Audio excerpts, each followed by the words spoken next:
Di sebuah desa kecil yang dikelilingi oleh hutan lebat, hiduplah seorang wanita bernama Suri. Ia dikenal sebagai wanita yang cantik, tetapi hatinya dipenuhi rasa takut dan kepercayaan buta pada takhayul. Ketika ia melahirkan seorang bayi perempuan, dukun desa mengatakan bahwa anak itu adalah pembawa sial. Mereka percaya bahwa anak itu akan membawa kemalangan bagi keluarganya dan seluruh desa. Dipenuhi rasa takut, Suri mulai membenci anak itu.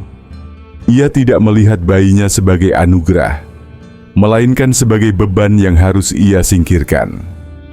Suatu malam, ketika hujan deras turun, Suri membawa bayi itu ke tepi hutan dan meninggalkannya di sana. "Kau bukan anakku, kau hanya pembawa sial," katanya sambil pergi meninggalkan bayi yang menangis di bawah pohon besar. Di malam yang dingin itu, tangisan bayi menggema di antara pepohonan hutan yang gelap. Tubuh kecilnya menggigil, basah kuyup oleh hujan, dan penuh gigitan semut merah.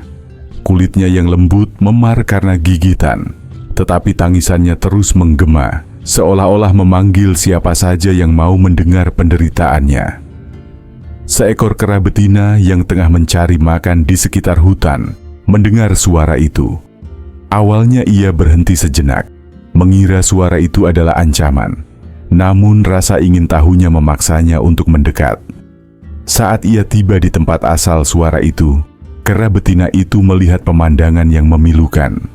Seorang bayi manusia tergeletak di atas tanah, menangis dengan tubuh penuh luka. Kera betina itu merasa ada sesuatu yang tidak biasa. Naluri keibuannya mengambil alih. Dengan lembut, ia mengusir semut-semut merah yang menggigit bayi itu menggunakan tangannya yang kasar. Kemudian, ia mengangkat bayi itu ke pelukannya, melindunginya dari hujan yang deras. Tubuh kecil itu terasa dingin di tangannya, dan tangisan bayi mulai melemah, tetapi ia masih hidup. Kera itu membawa bayi tersebut ke sarangnya, di atas pohon yang tinggi dan rimbun. Di sarang itu, ia menjilati luka-luka bayi itu dengan kasih sayang, membersihkannya dari lumpur dan darah. Ia menggunakan dedaunan lebar untuk melindungi bayi itu dari angin malam, dan tubuhnya sendiri untuk menghangatkan anak kecil itu. Meskipun bayi itu adalah manusia, kera betina itu merasakan cinta yang sama seperti yang ia berikan pada anak-anaknya sendiri. Hari demi hari berlalu, dan bayi itu mulai tumbuh di bawah asuhan kera betina. Kera itu membawanya kemanapun ia pergi. Bayi itu, yang belum diberi nama, tumbuh menjadi seorang anak kecil yang tangguh. Kera betina mengajari anak itu banyak hal, meskipun tanpa kata-kata. Anak itu belajar memanjat pohon dengan mengikuti gerakan ibunya. Ia belajar mencari buah-buahan di pepohonan dan menemukan air di aliran sungai kecil. Namun kehidupan di hutan tidaklah mudah. Saat ia mulai merangkak, tubuh kecilnya sering terluka oleh duri dan bebatuan tajam di tanah. Ketika ia mulai berjalan, ia beberapa kali jatuh dari pohon rendah, menimbulkan memar di tubuhnya. Tetapi kera betina selalu ada, membimbingnya dengan sabar. Ia mengajarkan anak itu untuk bertahan hidup di tengah hutan yang liar. Kadang-kadang, hewan-hewan lain di hutan melihat anak itu dengan rasa ingin tahu, tetapi juga dengan waspada. Anak manusia itu berbeda, tidak seperti kera atau hewan lain. Namun, karena ia selalu bersama kera betina yang disegani di wilayah itu, tidak ada hewan yang berani mendekati dengan niat buruk. Ketika malam tiba, anak kecil itu tidur di pelukan kera betina. Pelukan itu adalah satu-satunya rasa aman yang ia kenal dalam hidupnya. Di tengah kegelapan hutan, suara angin yang meniup dedaunan dan auman binatang buas menjadi musik pengantar tidurnya. Kadang-kadang ia bermimpi tentang wajah samar seorang wanita. Wajah yang tidak pernah ia sadari adalah ibunya sendiri. Saat anak itu mulai beranjak lebih besar, ia mulai menghadapi lebih banyak tantangan. Ia harus belajar menghadapi bahaya seperti ular, harimau, dan bahkan kera-kera lain yang tidak menerima kehadirannya. Tetapi kera betina selalu melindunginya. Suatu hari, seekor ular besar mencoba mendekati tempat mereka tinggal. Anak itu, yang baru belajar berjalan, hampir digigit oleh ular tersebut. Namun, kera betina menyerang ular itu dengan keberanian luar biasa, meskipun ia sendiri terluka. Saat itu, anak kecil itu mulai menyadari bahwa ibu keranya adalah segalanya baginya. Namun, ada saat-saat di mana anak itu merasa kesepian. Ketika ia melihat anak-anak kera lain bermain bersama ibu-ibu mereka, ia mulai bertanya-tanya mengapa ia berbeda. Ia tidak memiliki bulu seperti mereka. Suaranya tidak seperti suara kera. Ia sering memandang bayangannya sendiri di air sungai, mencoba memahami siapa dirinya sebenarnya. Satu-satunya penghiburan yang ia miliki adalah cinta tanpa syarat dari kera betina. Meskipun ia tidak tahu kata-kata manusia, kera itu berbicara dengan tindakan. Ia selalu memastikan anak itu mendapatkan makanan terlebih dahulu sebelum dirinya sendiri. Ketika malam terlalu dingin, ia memeluknya lebih erat. Ketika anak itu jatuh sakit, ia mencari daun-daun obat di hutan untuk mengobatinya. Ketika anak itu mulai menginjak usia sekitar 5 tahun, ia semakin mandiri. Ia bisa memanjat pohon tinggi, menemukan makanan sendiri, dan bahkan berinteraksi dengan hewan-hewan kecil di sekitarnya.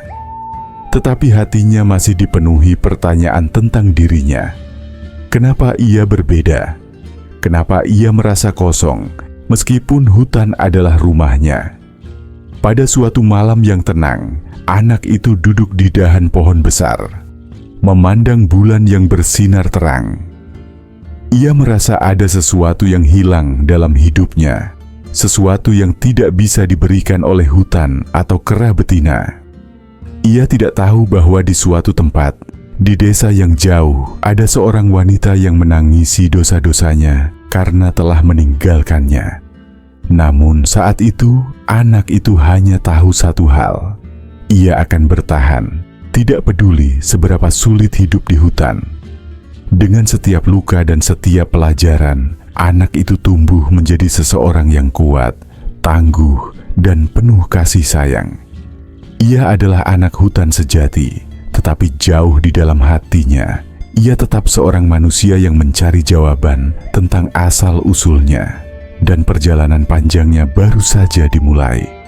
Uri, wanita yang pernah dianggap cantik dan anggun di desanya, kini hidup dalam bayang-bayang dosa dan penyesalan. Setelah malam ketika ia meninggalkan bayinya di hutan, ia berharap kehidupan akan kembali seperti biasa. Ia berharap semua kesialan yang dikatakan dukun desa akan menghilang setelah ia membuang pembawa sial itu. Tetapi kenyataan justru berkata sebaliknya. Seminggu setelah perbuatannya, Suri mulai mengalami serangkaian kemalangan. Ladang keluarganya yang subur tiba-tiba dipenuhi hama, menyebabkan hasil panen gagal total. Suaminya, yang biasanya menjadi tulang punggung keluarga, jatuh sakit tanpa sebab yang jelas. Tak ada tabib yang mampu menyembuhkan penyakitnya. Dalam beberapa bulan, Suri kehilangan segalanya. Suaminya meninggal dunia, hartanya terkuras untuk pengobatan, dan ia mulai dijauhi oleh para tetangga yang menganggapnya sebagai wanita pembawa kutukan. Suri mencoba mengabaikan rasa bersalahnya. Ia meyakinkan dirinya bahwa semua ini hanyalah kebetulan, bukan karena perbuatannya terhadap anak kandungnya. Namun setiap malam, bayangan tangisan bayinya terus menghantuinya. Ketika ia tidur, ia bermimpi tentang bayi itu, menangis dalam gelap dengan tubuh penuh luka. Ia mendengar suara samar yang menuduhnya, "Mengapa kau tinggalkan aku, Ibu?" Setiap pagi, ia bangun dengan tubuh yang lemas dan mata sembab karena kurang tidur. Penyesalan mulai merobek hatinya. Ia mencoba mencari ketenangan di kuil desa, memohon ampun kepada para dewa, tetapi doanya selalu diiringi tangisan. Para tetangga yang melihat Suri mulai berbisik-bisik di belakangnya, mengatakan bahwa dia dihukum oleh kutukan bayinya sendiri. 5 tahun berlalu sejak malam kelam itu, dan hidup Suri semakin hancur. ia kehilangan semua yang ia miliki, rumah, tanah, dan kehormatan. Akhirnya ia meninggalkan desa dengan hanya membawa pakaian di tubuhnya dan sedikit perbekalan. Ia berjalan tanpa tujuan, tetapi hatinya dipenuhi satu keinginan, menemukan bayi yang telah ia buang dan memohon pengampunan. Suri menghabiskan tahun-tahun berikutnya berkelana dari desa ke desa, bertanya kepada siapa saja apakah mereka pernah melihat seorang anak kecil dengan tanda lahir di bahunya. Tanda yang ia ingat dengan jelas sejak bayi itu lahir. Namun tak ada yang tahu apapun tentang anak itu. Setiap kali ia mendengar kabar tentang bayi terlantar atau anak kecil di pinggir hutan, ia bergegas ke tempat tersebut, hanya untuk menemukan bahwa itu bukan anaknya. Hidup di jalanan membuat Suri semakin menderita. Tubuhnya yang dulu kuat kini kurus kering. Wajahnya yang dulu cantik berubah menjadi penuh kerutan dan bekas luka akibat kerasnya kehidupan. Tetapi rasa bersalah yang ia bawa lebih menyakitkan daripada semua penderitaan fisiknya. Pada suatu hari, Suri mendengar kabar dari seorang pengembara tentang seorang anak kecil yang hidup di dalam hutan bersama hewan-hewan. Orang-orang menyebutnya anak liar, tetapi tidak ada yang tahu siapa sebenarnya anak itu. Mendengar kabar itu, hati Suri kembali dipenuhi harapan. Ia berpikir, mungkinkah anak itu adalah darah dagingnya yang dulu ia tinggalkan? Suri memutuskan untuk masuk ke dalam hutan, meskipun tubuhnya sudah lemah. Ia berjalan melewati pepohonan yang lebat, di tengah suara burung-burung dan hewan liar yang mengintai. Ia mencari dengan penuh harapan, tetapi ia tidak tahu kemana harus pergi. Ketika malam tiba, ia terjatuh di tepi sungai, tubuhnya tidak lagi sanggup melanjutkan perjalanan. Suri menangis di sana, memohon kepada dewa-dewa untuk memberinya kesempatan terakhir. Jika anakku masih hidup, tunjukkan jalanku.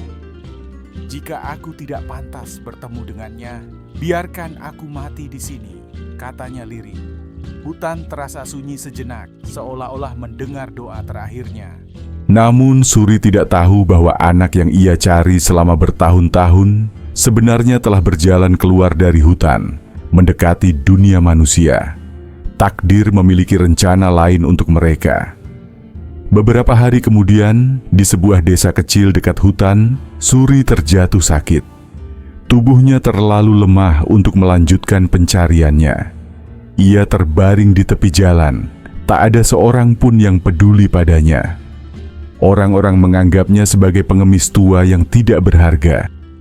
Di saat itulah, seorang gadis muda mendekatinya. Gadis itu adalah Rimba, anak yang dulu ia tinggalkan. Rimba, meskipun hidup keras di hutan, memiliki hati yang penuh kasih sayang. Ia tidak bisa mengabaikan wanita yang sekarat di depannya. Ia memberikan air, membersihkan luka-luka Suri, dan merawatnya selama beberapa hari. Suri tidak mengenali gadis itu sebagai anaknya. Bagaimana mungkin ia mengenali seseorang yang terakhir kali ia lihat sebagai bayi? Namun, Suri merasakan sesuatu yang aneh. Ada kehangatan dalam diri gadis itu yang mengingatkannya pada sesuatu yang dulu ia miliki. Ketika Suri mulai pulih, ia memperhatikan tanda lahir di bahu gadis itu. Tanda yang sama yang sudah menghantui ingatannya selama bertahun-tahun. Ia terkejut dan mulai menangis. Apakah mungkin? Apakah kau anakku? Rimba yang tidak pernah tahu tentang ibu kandungnya terkejut mendengar pengakuan itu. Awalnya ia tidak percaya. Bagaimana mungkin wanita yang dulu membuangnya kini menangis dan memohon ampun?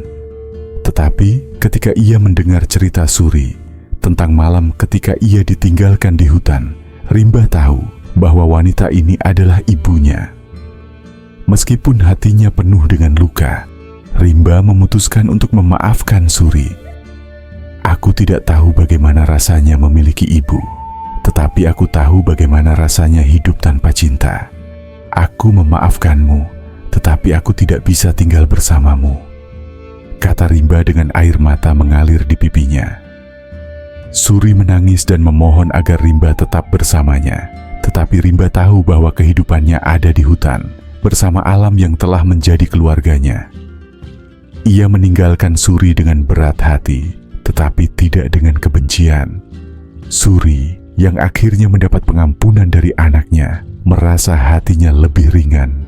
Ia menghabiskan sisa hidupnya membantu anak-anak yatim piatu, mencoba menebus dosa-dosanya. Sementara itu, Rimba kembali ke hutan, hidup sebagai penjaga alam, tetapi dengan hati yang lebih tenang karena ia telah menemukan asal-usulnya. Kisah ini menjadi pengingat bahwa penyesalan selalu datang terlambat, tetapi pengampunan memiliki kekuatan untuk menyembuhkan luka yang paling dalam. Dan cinta, meskipun terlambat, tetap bisa membawa cahaya di tengah kegelapan.